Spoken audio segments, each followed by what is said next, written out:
Alright guys, sa mapagpalang araw sa inyong lahat. Alright, mayroon tayong reaction video dito kay Rob Trip. Alright, intro muna tayo guys.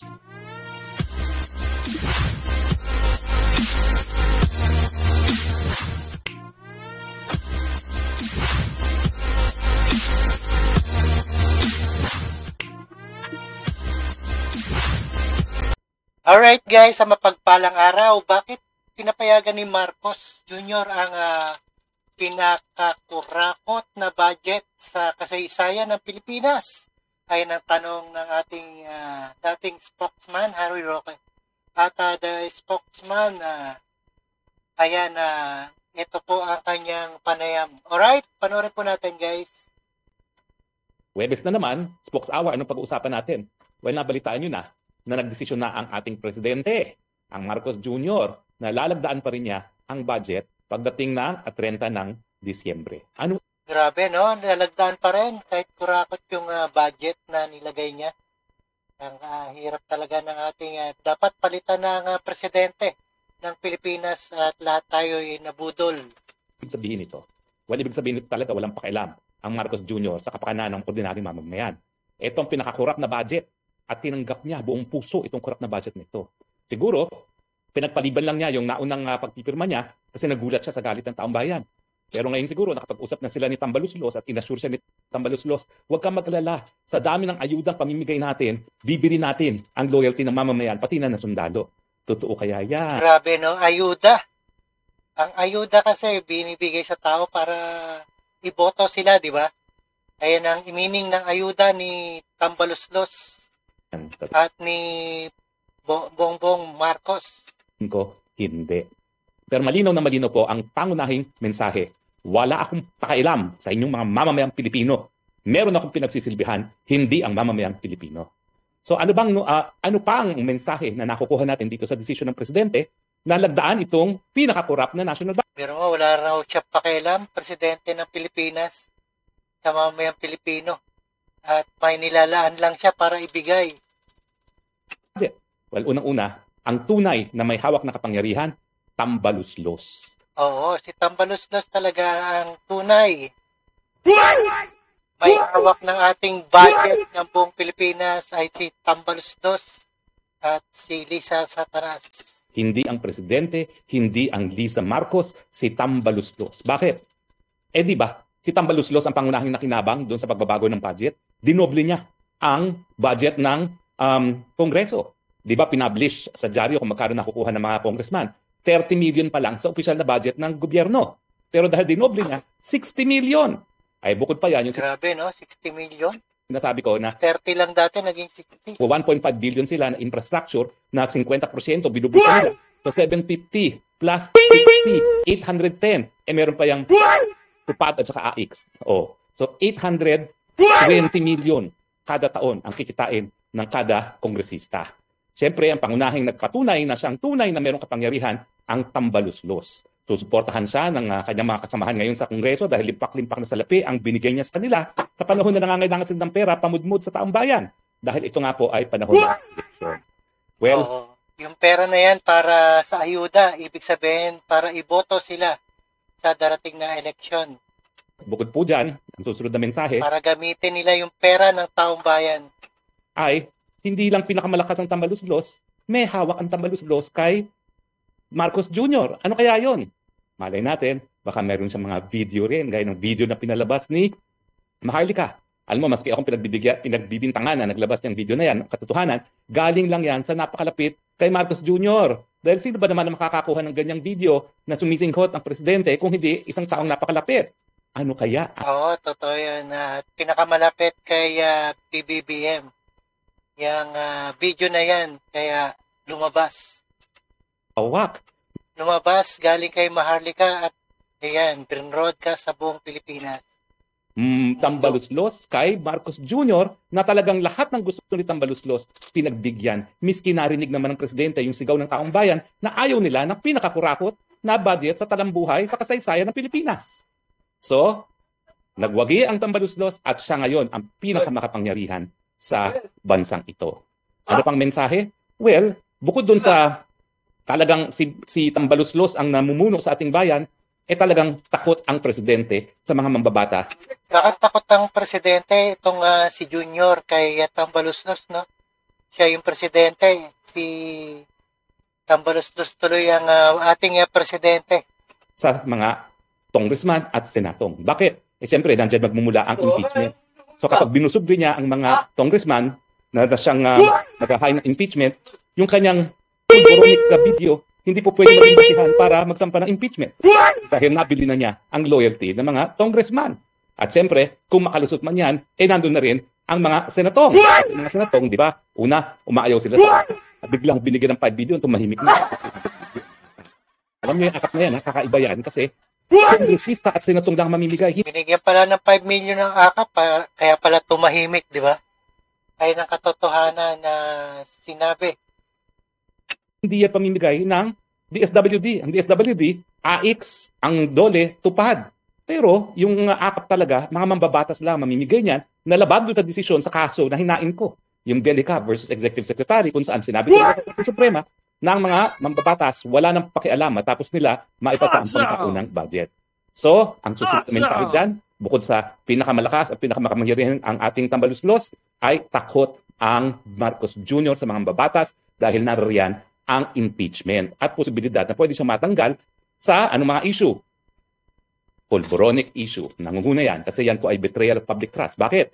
Trabaho ng presidente na magpatupad ng batas. Kapag di mo pinapatupad ng batas, syempre, betrayal of public trust yan. Pangalawa, yung paggasta ng pera ng PhilHealth na sang-ayon doon sa batas na ating sinulong, kaya alam ko yan, inside and out, hindi po pwede gamitin kundi para pababain lamang ang mga contribution ng mga miyembro o di man kaya taasan ang mga benepisyo ng miyembro. Ay, ang kapal na mukha, no? Pati PhilHealth, ginastos.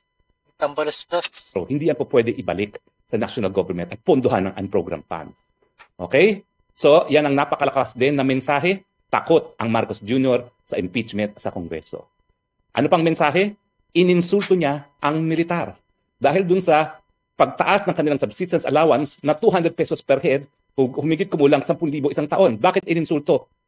Akala niya, mabibili niya yung loyalty ng ating mga kasandaluhan sa halagang 10,000 kada taon. Naku, insulto po yan. Dahil alam niyo itong mga militar na ito, bago sila pumasok ng militar at pagkapasok nila ng militar, isang paan nila, nandun na sa libingan. Dahil Pero mo, 10,000 lang ang dagdag ni Junior. At napaka talagang Ilocano, no? Napaka kuripot talaga para sa kasundaluhan natin. alay na nila ang buhay nila sa inang bayan.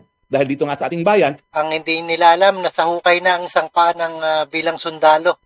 Dapat yan po bigyan ng privilege. Talagang Ilocano tong si Junior. At dapat mag-people's power na tayo sa EDSA. merong sinasabi ng Guinness Book of World Record, the longest running insurgency na ang kalaban nga natin, mga teroristang si PPNPA na ngayon, ayun, naghaharing uri kasama ni Tambaluslos sa Congress na nagpakulong pa sa mga bemedaled military officers gaya ni Wilkin Villanueva at ni Colonel Grijaldo. No? Mantakin niyo yan. Yung kalaban ng gobyerno ang siyang nagpakulong sa mga nag-aalay ng buhay para sa inang bayan. Hindi po Ayan, abangan natin sa 2025 ang People's Power kasama ang Iglesia ni Cristo dyan, ha? At iba pang mga religion. Dyan, abangan natin na pagbaba ni Junior ni PBBM. tanggap yan. At sa tingin ko, ang mensahe na isa pang pinararating ng presidente ng siya ay pumirma or pipirma. Natatakot kasi sila makaupo. Ito nga si Sara Duterte, di ba? Pag na-impeach, ito si Bongbong Marcos. Sa budget nito, kaya ko kong bilhin ang loyalty ng militar. Yan ang akala niya. Tignan natin kung ano mga... Akala niya mabibili ang loyalty ng sundalo. Ang hindi nila alam ay may sinumpa niyan bilang tumupad sa ating bansa. sa Enero. At nababasa niyo ba yung mga open letter ng mga opisyalis ng militar? Marami talagang bayaran, kaya sinasabing bayaran kayo. Sila yung mga retirado, siyempre yung mga active, di naman pwedeng pumirma. Yan ay talagang dahilan para sila mawalan ng hanap buhay. Pero yung mga retirado, I am sure, talagang kapareho din ng damdamin ng mga nasa active service. Except na lang, siguro, yung drought. Oo, maraming na-retard, di ba? Retirado. Ayan, mga Duterte yan. Kakampi ng nila Sara. Alam naman natin na talagang super sipsip Kaya abangan natin sa EDSA at sama-sama tayo dyan. mag-asawa. Ano pang mensahe na pinararating ng presidente? Well, walang halaga ang kalusugan ng mga Pilipino.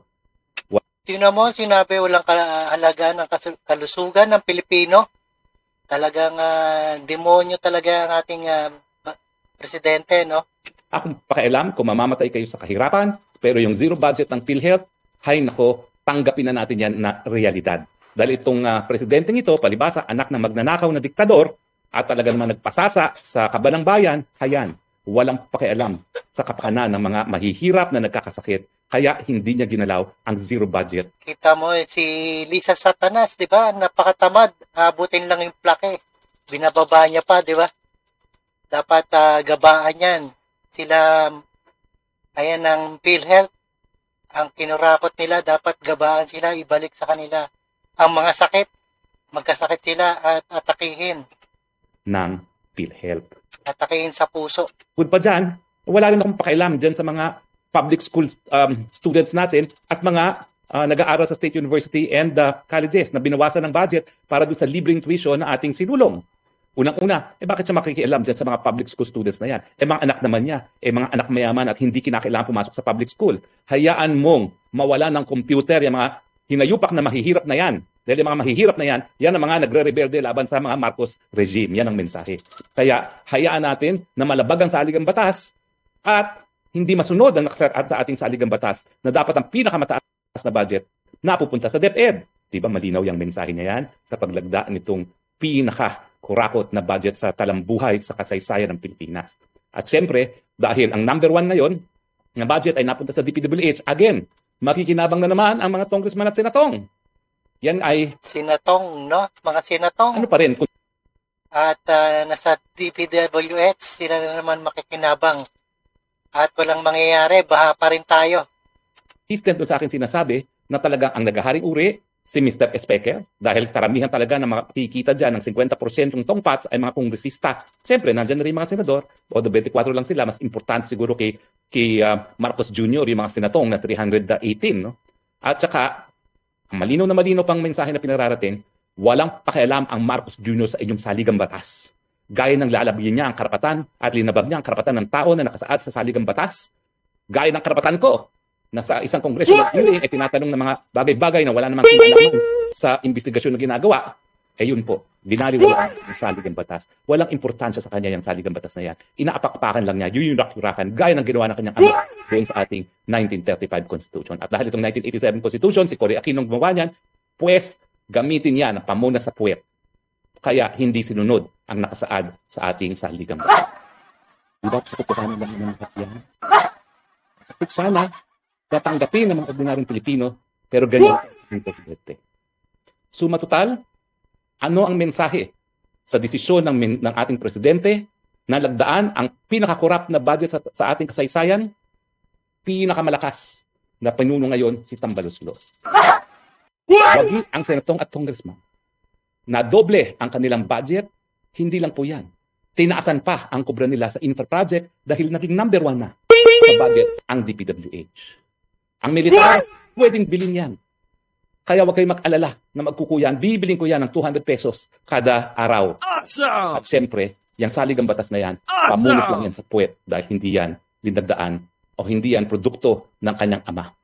Ang saligang batas, yung 1970 Constitution, ang ama niya ang bumuo. Yan po ang malungkot ng mga mensahe ng desisyon ng ating Marcos Jr. na lagdaan ang pinakakorap na budget sa ating kasaysayan. Ayan ang nalagdaan ni PBBM ngayong December 30. Abangan natin yan. At people's power na siguro yan sa January. Nagkaroon po ng open letter ang mga retiradong militar at humihingi ng pagkakataon na remedyohan itong pagkakamali ng Kongreso. Pero ito po ay hindi napakinggan. Tuloy pa rin ang bonanza ng mga at congressmen at iba pang politiko. At siyempre, huwag natin kalimutan pati ang ating presidente nakinabang. Bakit? Tinaas ng kalahati ang kanyang budget. Abay, 10 billion ang hiningi, ang binigay 15 billion. Di ba kalahati yan? Saan pupunta na naman yan?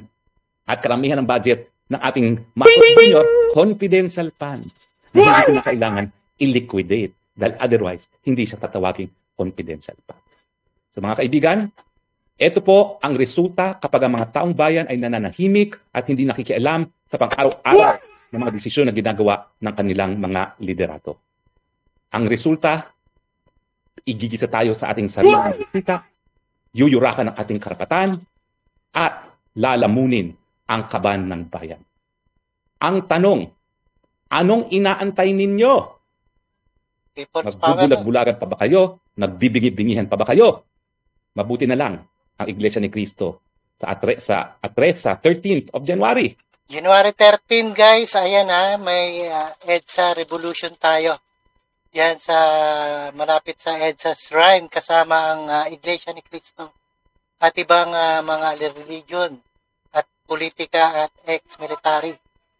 Magkakaroon ng rally laban sa injustice. At ito nangyari sa ating budget, ito po'y injustice, ito po'y insulto sa katalinuhan at pagkatao ng lahat ng Pilipino. Sumali po tayo sa rally at maghusga kung dapat bang manatili sa pwesto. Ayan, lahat tayo may freedom. Dapat pabagsakin ang ating gobyerno na pinamuno ng PBBM. Itong presidente na binaliwala ang kapakanan ng sambayanang Pilipino. Pasensya na po kayo medyo heavy ang ating message, pero ito po'y napapanahon naman dahil nga dun sa desisyon na lagdaan itong pinakakurakot na budget sa ating kasaysayan. Ayan po ang pinakakurakot na budget. Ang laki, no? 117, no? Kurakot. Well, ganun pa man, Video. hayaan na natin ang gobyerno. Tayo magdesisyon, at pag tayo magdesisyon, sigurado po ako, magkakaroon tayo pa rin ng Happy New Year dahil mawawala na ang mga baboy sa ating gobyerno. Ito po ang inyong spokes ng bayan, nagsasabi, maraming salamat po sa inyong patuloy pagtangkilik at Pilipinas, panahon na para maghusga. Huwag niyong payagang yurakan ang inyong karapatan, huwag niyong payagan na lamunin ang inyong kaban ng bayan na mga baboy sa gobyerno. Ito po ang inyong spokes ng bayan nagsasabi, I love you Philippines. Bakit? Because you're the only country that I have and therefore the only country that I will love. Bye! Alright guys, ayan, napakinggan at napanood po natin ating spokesman, Harry Roque. At tabayanan natin sa January 13 ang People's Power ng EDSA kasama ang INC, ex-military at lahat na at magsama-sama. Ito ang kasaysayan ng kurakot na gobyerno ngayong 2014 to 2025. Antabayan natin ang pagbaba ni PBBM. Alright, maraming salamat sa inyong lahat na panonood pakinig. Dito ka Rob Trip and see you again sa ating reaction video.